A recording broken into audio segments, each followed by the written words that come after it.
collect a little bit and give you some time to read and discuss together and then see what y'all came up with. The text that we're using, anybody know or have or been reading along with us here? This is a really good, just a really good text. Anything by Rowan Williams is going to be good. This one is just particularly like the sort of insight per word ratio is like almost 1-to-1. Sort of deceptively simple, not long, not tiny words, not long paragraphs or sentences, not big chapters, but just really packed. As I think Demery noted, rather than us stand up here and try to sort of recouch those insights, let's just experience it together. Let's experience the journey that he takes us on, that Rowan Williams takes us on in this text together. Here's one of them sitting over there. So, I'll start us with a word of prayer, and then we'll dive in. Sound good? The Lord be with you. Let's pray.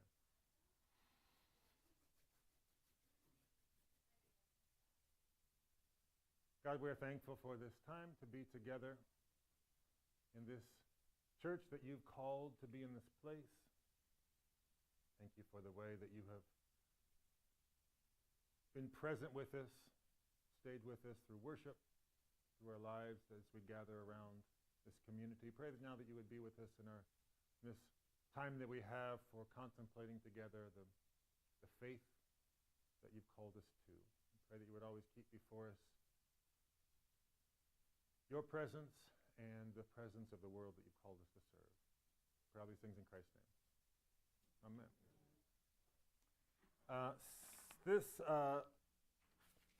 I want to start with just a little bit of review. Our first chapter from the book was just on being disciples. And he starts with a really remarkable passage from John's Gospel where Jesus calls his first disciples.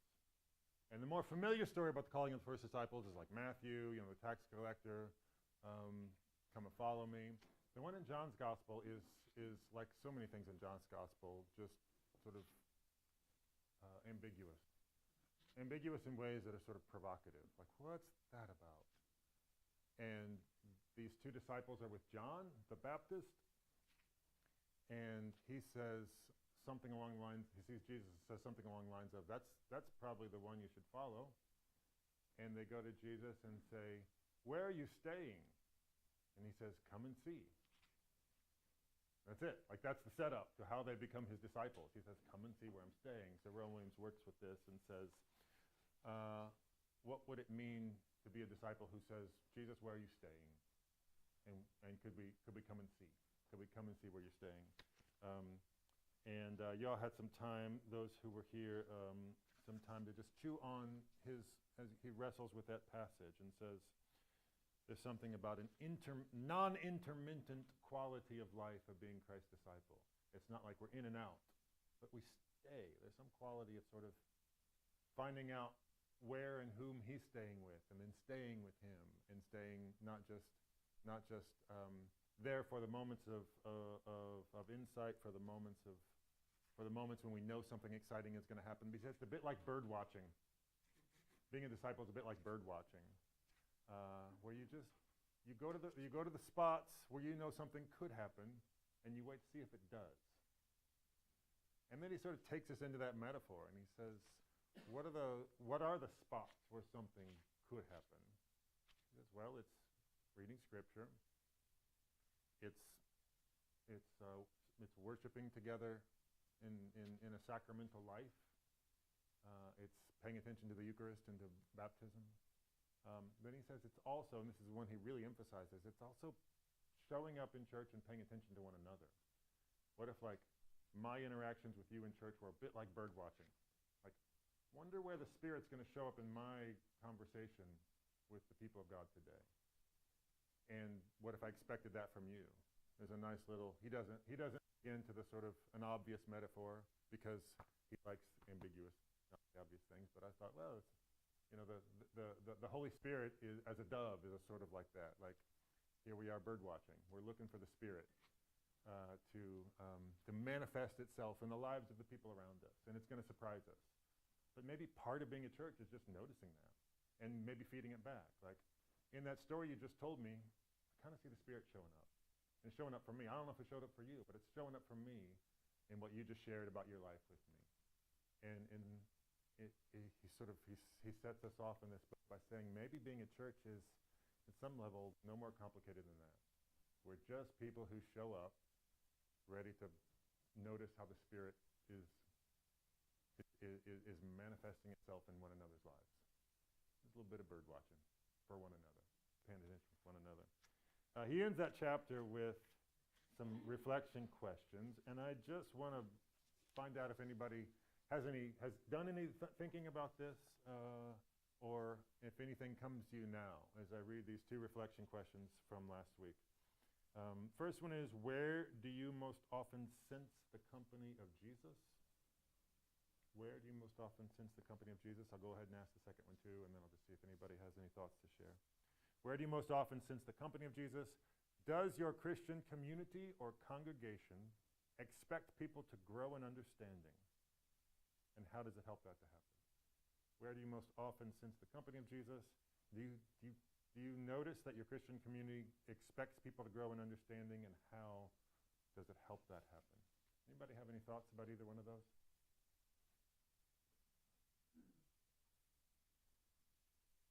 Yeah. We discussed it a bit last week. Mm-hmm. We had various answers, which everybody could relate to. Some of us found His presence in nature, Yeah. the beauty of all natural things that surround us. Some of us found it when we're alone and you're quiet and the stillness and peace, and just to have that moment to be yourself and feel the goodness around you. And some of us felt in the company of others doing God's work, helping and being community to each other. Thank you for that summary. Various ways that we find ourselves in the company of Jesus. And again, sort of sharing that with one another adds to a kind of diversity. Oh, I never would have thought of that. I never would have thought of my sort of morning walk as a place where I could experience the presence of Jesus, or a simple conversation with a friend, or whatever it is. Sharing that with one another can sort of enrich our bird-watching capacity. Yeah. Mm.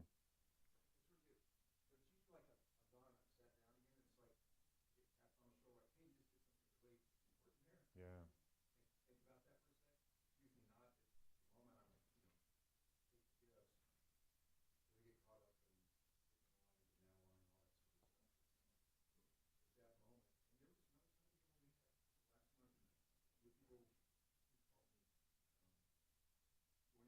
Yeah.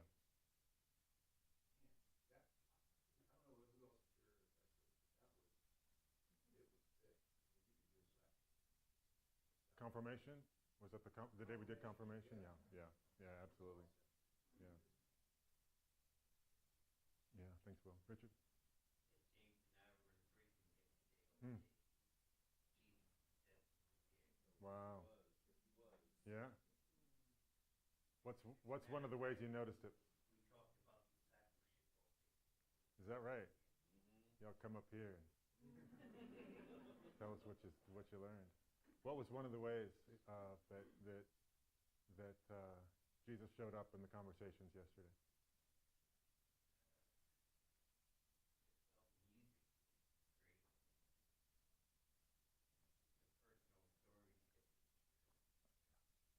Anything to add, James?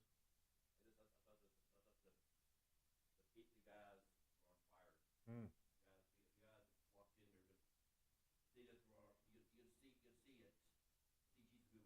Wow. Wow.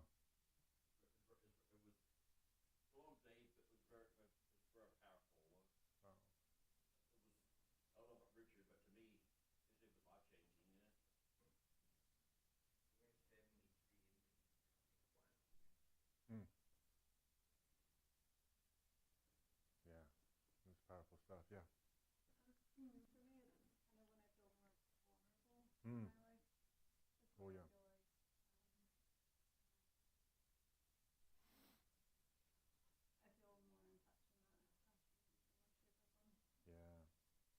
those vulnerable moments.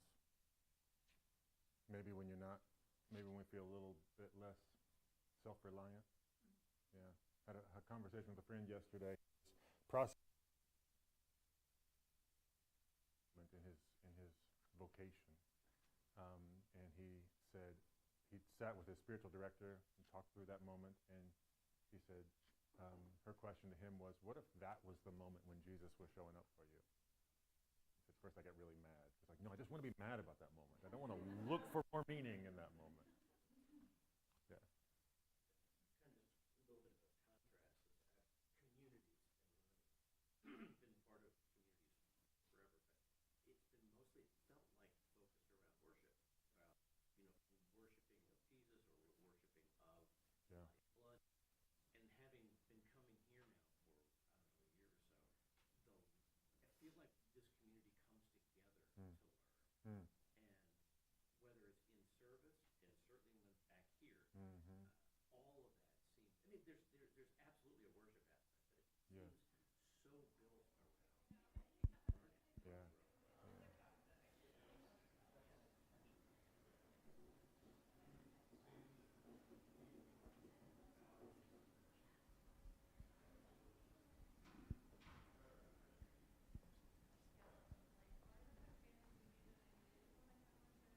Mm-hmm. Yeah. Yeah. That's good feedback. Yeah. Let's introduce what happens next. The second chapter that Williams takes us through is faith, hope, and love. The three theological virtues in sort of medieval theological tradition, coming straight out of 1 Corinthians 13. Now these three things remain, Paul says, faith, hope, and love, but the greatest of these is love, and then that launches him into the great hymn on love, and actually at the end of 12 is where he does that, and the on love in 1 Corinthians 13. He begins by gathering an insight from St. John of the Cross. St. John of the Cross is a 16th century Spanish Carmelite, one of the with Teresa of Avila. They are the two great reformers of the Carmelite tradition, Carmelite spiritual tradition, monastic tradition.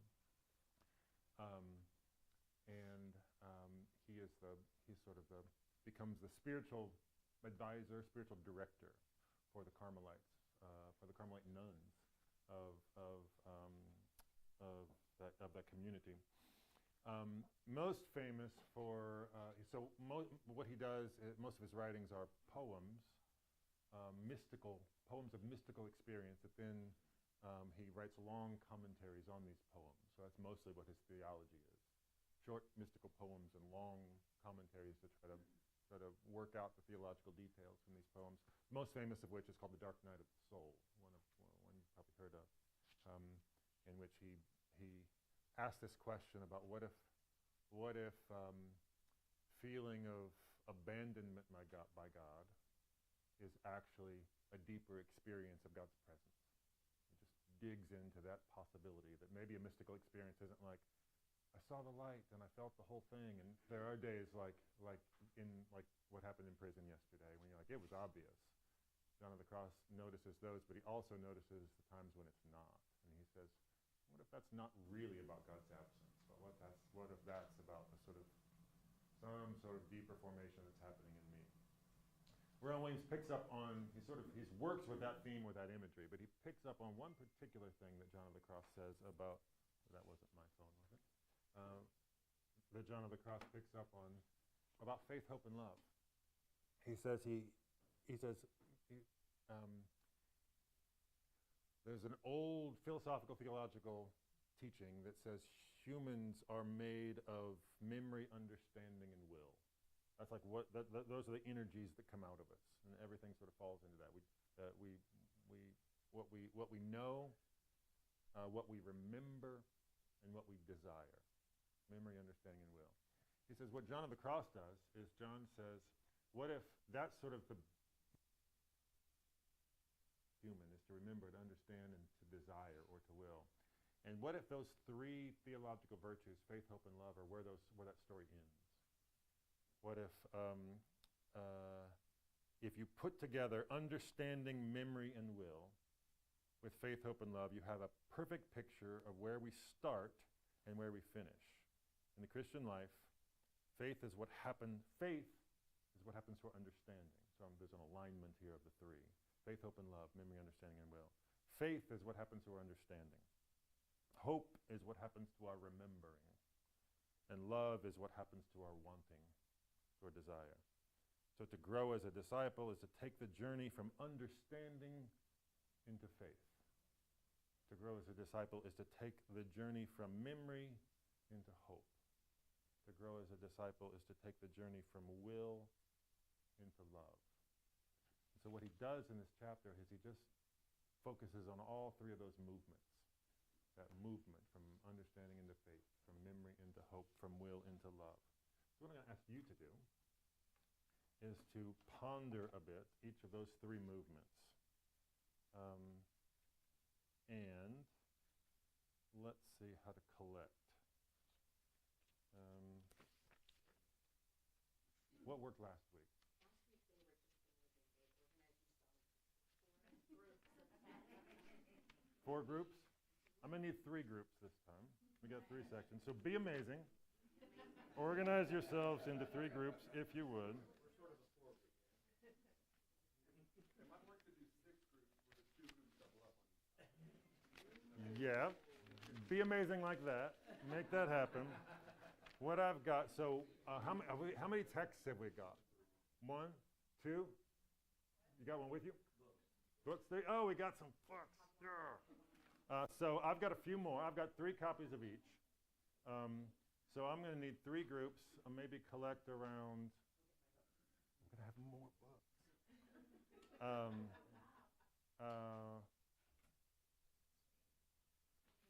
We're just going to figure this out. Is what we're going to do. You all are going to be the love people.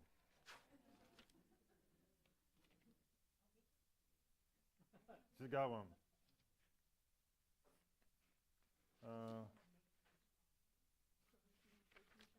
The love people are all going to kind of collect in this whatever. You're going to kind of, wait, did I do that right? 1, 2, 3. 1, 2, 3. We're going to have some hope people. The hope people are going to collect over here.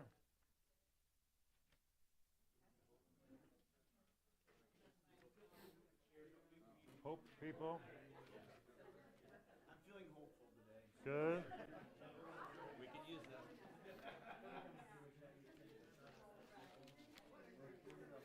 Hope people. And then we're going to have some faith people. Lovely. 1, 2, 3. 1, 2, 3. And 1, 2, 3. Faith people. We're going to have the groups give feedback. Yep. Okay. Okay. Look at the amazing things happening in this room right now. Look at that. I knew it.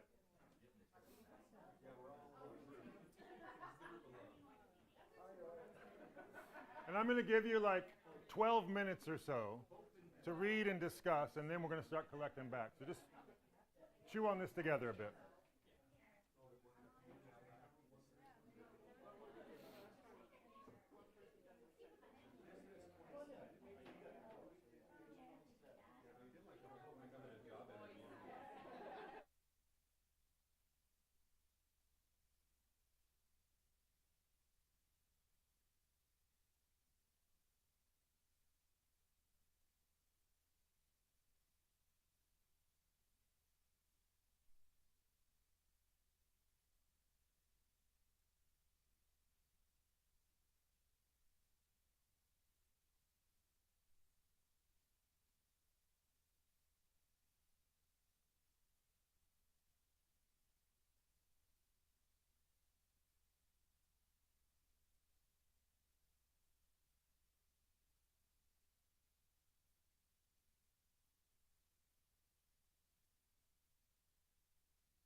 all right. Right here.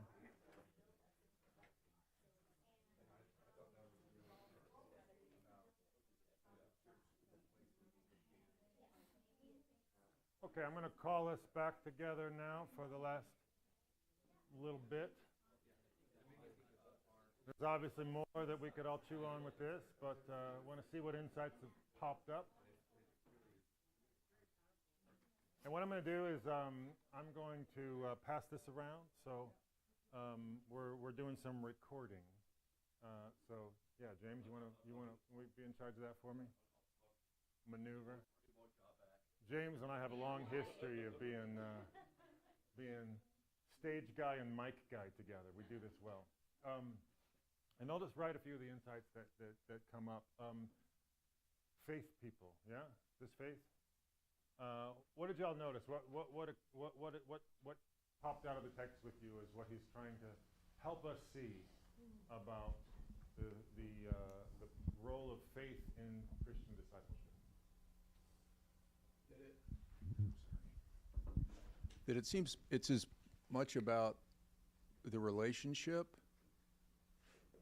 and the steadfastness of God more than me. And it's not like an intellectual exercise, like, okay, if I believe this plus that equals, now I'm a disciple and a Christian and I get it. Mm-hmm. Does that make sense? It's not. Okay, see, one nodding head, thank you. Believing stuff more trust in a relationship? Yeah. He sort of talks about sort of the dark night of the intellect. That we want to figure everything out. Now, science is we have figured out so much from back when the books were written. We just know more scientifically, and so I think we sometimes want to do that with this, with our faith. I need to understand it at a molecular level. Maybe not quite like that, but the contrast is that he says that's not the deal here. Mm-hmm. It's about the relationship, and it's more about God's faithfulness than mine. Mm. That's nice. I like that word steadfast, steadfastness. Say more. What's that word doing for you, Ashley? It's the relational kind of ongoing nature of steadfastness that our faith doesn't need to be perfect all of the time. But it's something that we're forming all of the time. It makes me think of that story that Miles has told before about, that like when we're saying the creed in church, it doesn't always have to be like a perfect proclamation that I fully and perfectly believe all of these things that I'm saying, because I'm saying it in a room full of people and we sort of carry that faith collectively for one another. And so I like that idea of like steadfastness and like an ongoing relationship instead of just like a momentary perfect understanding. Yeah, it picks up on that bit from the first chapter that I was just talking about where you're staying, and he says what we're invited to is to abide with him. Just come and abide with him. And faith doesn't have to be, as y'all are saying, like absolutely right now I'm totally convincing myself that I believe the right things. Wait, 90% I believe that part. Let me see if I can get the other 10% there. Faith can seem like that. It's like strength of conviction. But more importantly, Williams is saying, faith is about just staying with Christ and the people of God, being steadfast, letting our brains do what they will, and staying. Yeah, Mike, back here. Yeah, what I felt was growth, that it allows for growth. Ooh, yeah. You have faith wherever you are along the journey. You can see whatever you need to see. Yeah. You can see a goal. You can see loosely a vision. Set up part. Loosely a vision. Yeah. It's not the sky opening up or anything. Yeah. But what could change? What could be better? Yeah. what He talks so much about patience. And part of how he sees a church community is people who can be patient with one another, give each other that room to grow, that room for that vision to emerge. And maybe vulnerability is part of that. Is my church a place where I can be vulnerable to the things that God is showing me, not understand where I am and what I'm working through, and can I have other people who can encourage me, can surround me and say, yeah, it's like that. Stick it out with us. We can be in this together. Yeah, he wrapped up the hope chapter on patience. Okay. What came out of that for you? Do I have to sing? No, it's just the sentence was a church that doesn't practice patience cannot practice hope effectively, Ooh. or something like that. Yeah. It was pretty close to that. I could probably put it. Yeah. But I thought it was interesting. You tied it to faith, the patience, but he also tied patience to practicing hope. Because if you know all the answers before you start, then there's no sense in having faith or hope. What's his sort of foundational sense of what hope is? What's he trying to help us understand about hope?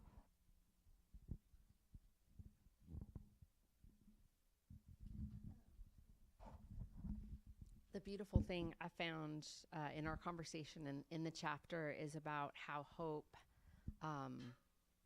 transforms our memory, the past and the present and the future. And it made me think a little bit about in all of our lives, but I had a dad who was really plagued by sad memories. And it really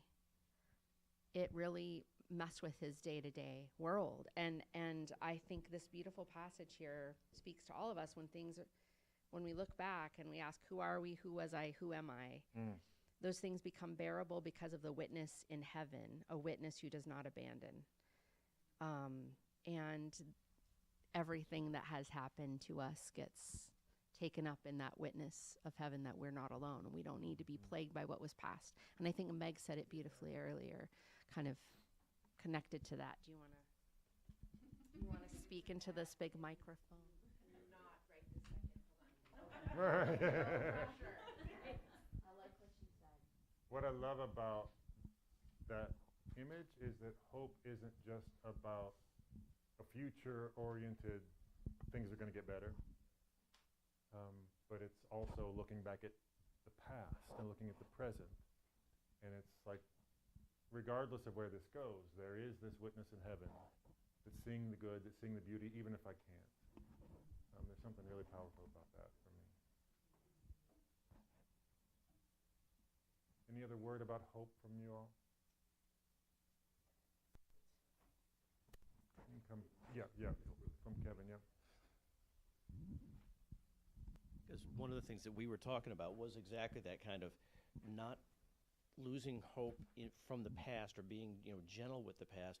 But we were adding in looking at the future and how society, it's so easy to look and go, things were always better before, and that it's getting worse, and it's always getting worse. And the hope really, I think, melds together that personal, I'm getting better, I'm growing, I'm and the societal, well, wait a minute, if we're all doing that, doesn't that give us all hope? Because things must then be, then that's a real tension between it. But hope kind of demands that you do both of those things. Yeah, oh, that's strong. I love that.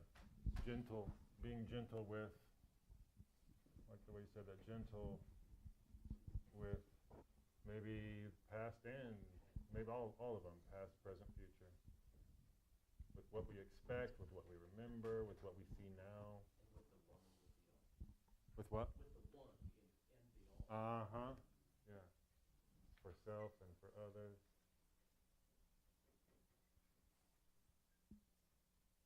What about love? What did we learn about love?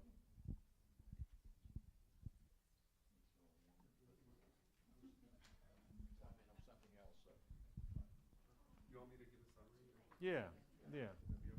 Go for Give it. us the big picture. All right. He talks about love as in connection to will, being like you're free to decide. But he says we oftentimes are so caught up in having all the choices. He calls it supermarket shelf choice. I'll have that and I won't have that. Yeah. But he says that really what love is being that which permits us to be enriched and to be given to. Yeah. An expression of the freedom to receive.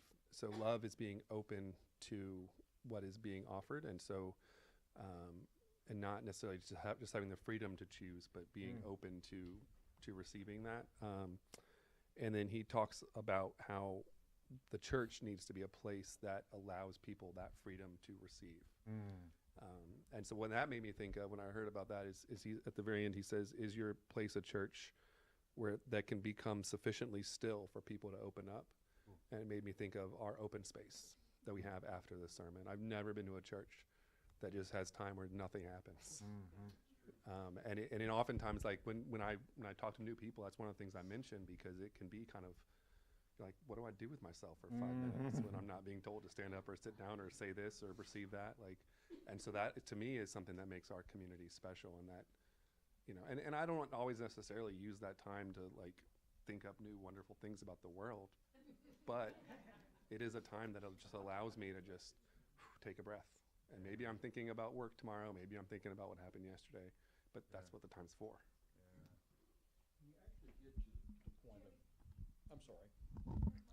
When you get to the point of actually what truly means to love in the sense of God and Jesus and so forth, is the capacity to love that which is unlovable. Oh, yeah.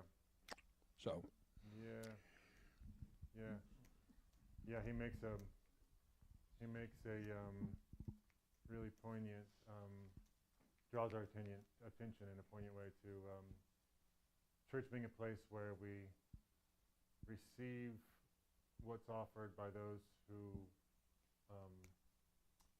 are the sorts that Jesus would have hung out with. That's sort of, I can't remember how he says it, but it's that kind of, a church isn't a place where we necessarily choose.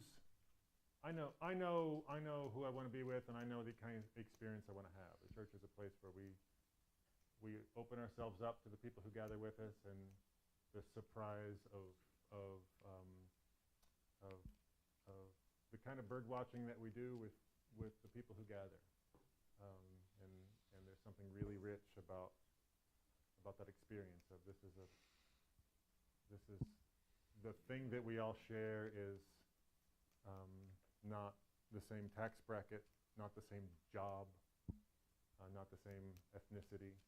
The thing that we all share is attention to what the Spirit of Jesus is doing among us, and that's going to be deep and rich and something beyond what we could have crafted for ourselves.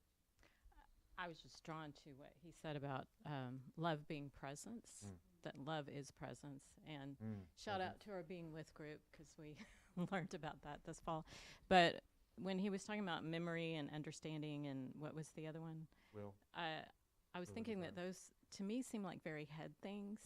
And having been around lately people who have dementia, whose brain is dying, how do you experience love if you cannot process all of these things that we've been talking about? Well, there's still presence, right? Yeah. The presence of God is available to anybody, no matter what your intellectual capabilities are. Yeah. Maybe joining that up with some of what Dimri was pointing us to about hope as a kind of transformation of memory. As we lose those aspects of who we are, there's a potential for a deeper trust that God's holding that. God's holding what we've lost. Yeah.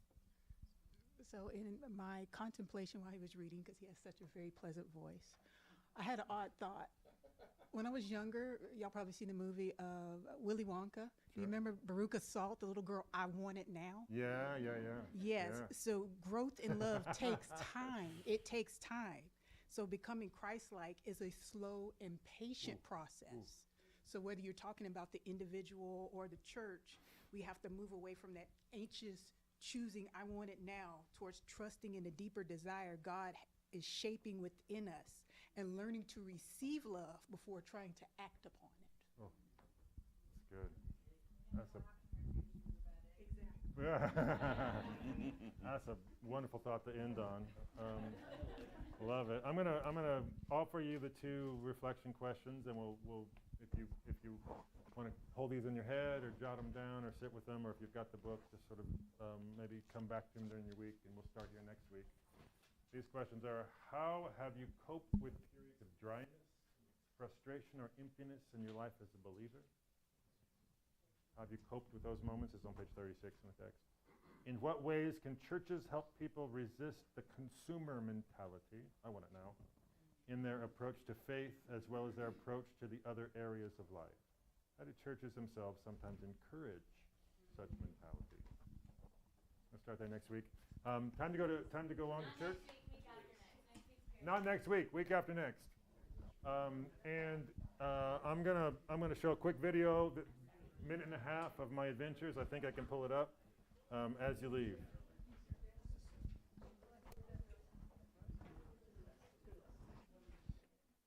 If I can. Thank you. Come on.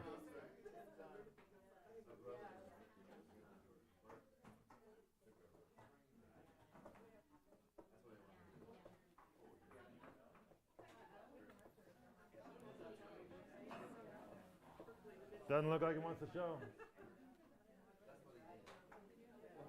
We'll have to watch it again at a later time. We'll watch it again at a later time.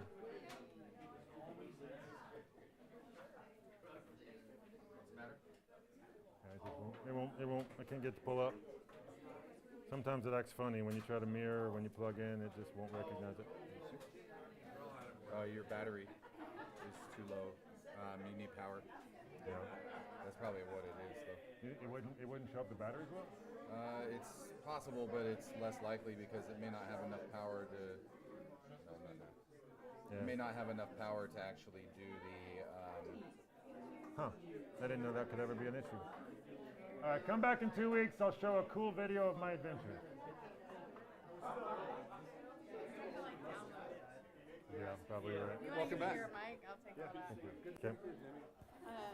So we'll see what it looks like on YouTube. Yeah.